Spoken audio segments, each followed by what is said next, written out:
welcome to another episode of the Farr Show, where I am Damian Farr, and tonight we're talking about Super Bowl halftime shows. And I know what you're thinking, Damian, why are you wearing a big poofy coat?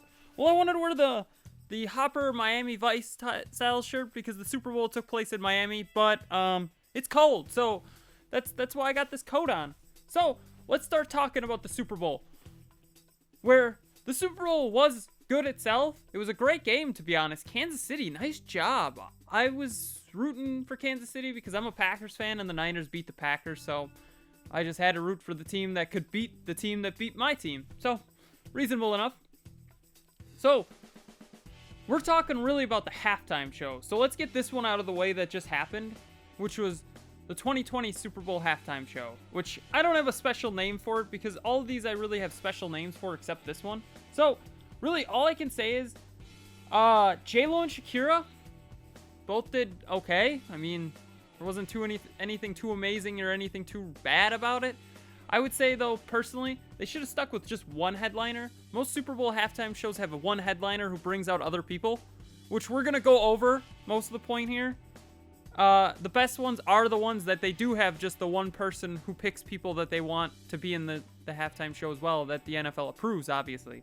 So, let's start off here. Let's go back in time to the first real Super Bowl halftime show. When I say real, I mean this is my probably favorite one. The set list could have been a little better, but Michael Jackson back in 1993. This was the first time the NFL really put on a Super Bowl halftime show that they're like, we should do this more often, which, good idea they did. The MJ Super Bowl halftime show was so cool in the fact that they had Michael Jackson impersonators pop up on the scoreboards, which I thought was cool. I was really hoping, though, to be honest, they were going to do like a Shawn Michaels WrestleMania thing where he'd come down a zip line or something, but that didn't happen. But still, really cool. Then the fact that he had to sit there for like 3 minutes of the halftime show. I assume they let him go long, to be honest, because he's freaking Michael Jackson.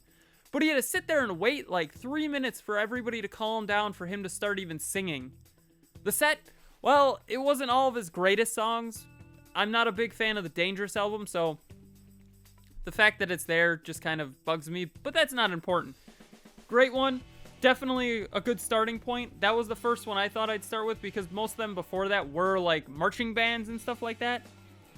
And we're going to skip some of them. These are ones that I feel are worth talking about, to be honest. So, 1997, the Blues Brothers. It's a weird one, to be honest. So, that's what I'm calling it. Weird one, 1997. I mean, it's a weird one. It was a risky move for the NFL to try somebody completely different than, a well-known, like, thing. They picked a comedy blues group from SNL who haven't had a movie since 1980. So, that's cool. I assume this is the reason why Blues Brothers 2000 exists, is because this halftime show, and I don't like it. I don't like that plan.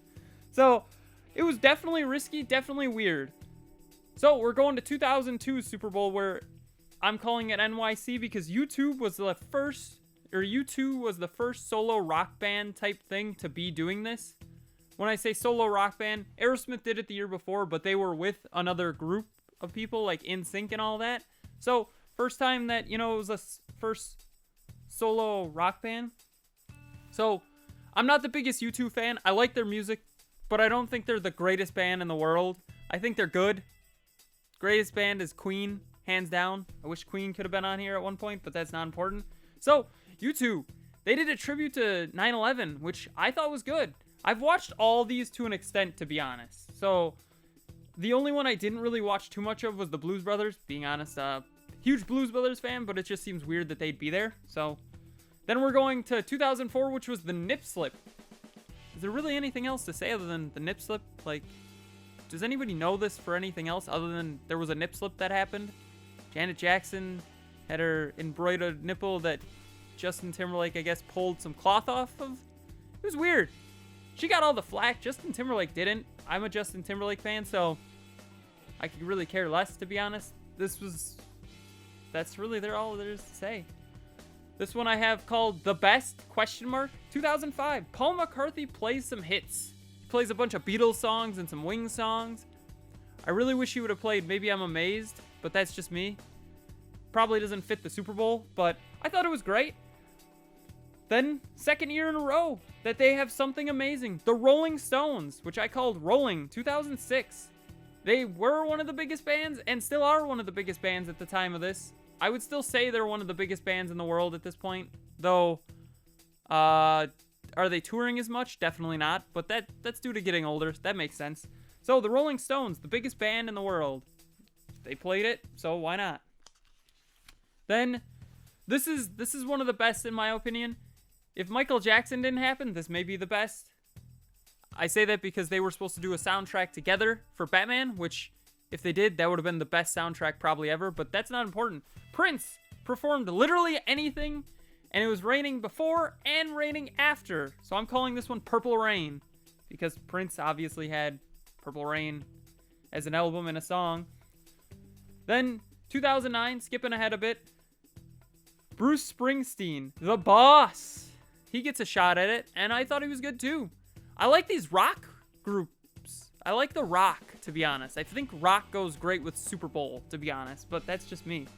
So, then we're skipping to 2010, which isn't really skipping anything. The Who. Who? It was The Who, to be honest, but I never knew who The Who were.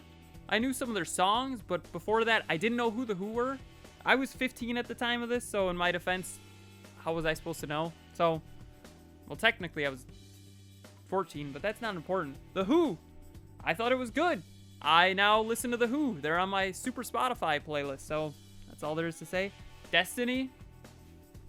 I mean, the biggest thing to say here is Beyonce was there, and she brought out Destiny's Child. I mean, that was cool. 2013. What a year.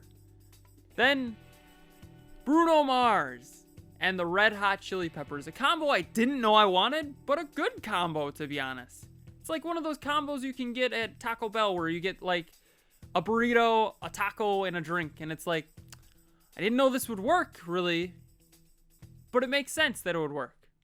When I say that, I mean that in the stupidest way possible. But they did good. I mean, it was Bruno Mars at his peak of his career. When I say his peak, this is when he was most well-known. I would say anybody could tell you who Bruno Mars was. Now he's kind of faded into obscurity. No offense to Bruno Mars in any way. I like Bruno Mars, so. And then the Red Hot Chili Peppers were there, and they were good too. I called this one Red Hot. Then this one is Lions and Sharks, 2015. Where Katy Perry and Lenny Kravitz went together. Once again, another weird one, to be honest, but a combo I liked. Lenny Kravitz is not someone that I really think of except two songs. Fly Away and American Woman, which is a cover I just found out recently, so I thought it was a cool combo. Missy Elliott showed up too as well, but I think the big point is Katy Perry and Lenny Kravitz together. Something I didn't know I wanted and didn't know I needed, but I got it. Then 2016, what I'm calling Bad Play, which is where Coldplay was great. Coldplay was amazing. This is the time when I started liking Coldplay, to be honest. I knew who they were before, but this is what made me like them. And then they were like, hey, Beyonce, Bruno Mars, we don't know about this Coldplay band. You guys come in here and help. And I'm like, you could have just stuck with just Coldplay, to be honest, and I would have been okay with just Coldplay. It would have kind of went back to those old rock bands that they were doing for years upon years. And after Katy Perry and Bruno Mars and Beyonce, it kind of started going more pop, which I didn't like, to be honest. I liked the old rock band type thing, so Coldplay was good, but the fact that Beyonce and Bruno Mars had to be shoved in there, once again, like Bruno Mars and Beyonce, but just weird. Then Born for This, 2017. This one was maybe one of the best pop ones. This might have been my favorite one overall. Lady Gaga made some amazing stuff there. Man, she was good. That's all I can really say. She was really good. Like, I was surprised. I was a Katy Perry fan around this time. I'm not really anymore, to be honest, because she's lost her mind. But that's not important. Lady Gaga is good. I really wish I could have saw the Kanye West and Lady Gaga tour together, too. But that got canceled because Kanye West lost his mind. And Lady Gaga has always lost her mind. So, it would have been a good combo, to be honest. Then, JT, Justin Timberlake, one of my favorite artists of all time. No In Sync is what I'm calling this one. I mean, I'm just kind of let down that there wasn't an In Sync reunion. He did it a couple of years earlier. I mean, 2018 is when this one was. 2013 is when he reunited for In Sync for a little bit at the MTV VMAs, I think it was. And it was cool. I liked it. I wish he would have brought him back for just a little bit. Though I give him this. The cool part was him coming out of like the little fake club that they made. They made a fake club at the beginning that he started in to sing Filthy. And I like Filthy, so the fact that he went from Filthy into the actual stadium was cool. That was different. Never been done before. I personally, if I could perform at the Super Bowl, even though I'm not really a musician at all, I would do a Michael Jackson scoreboard thing and then just have it cut to me in a club, coming out of the club, because I think you get the best of both worlds in some way. And then once again, coming back to J-Lo and Shakira, they were okay. I mean, not too much bad.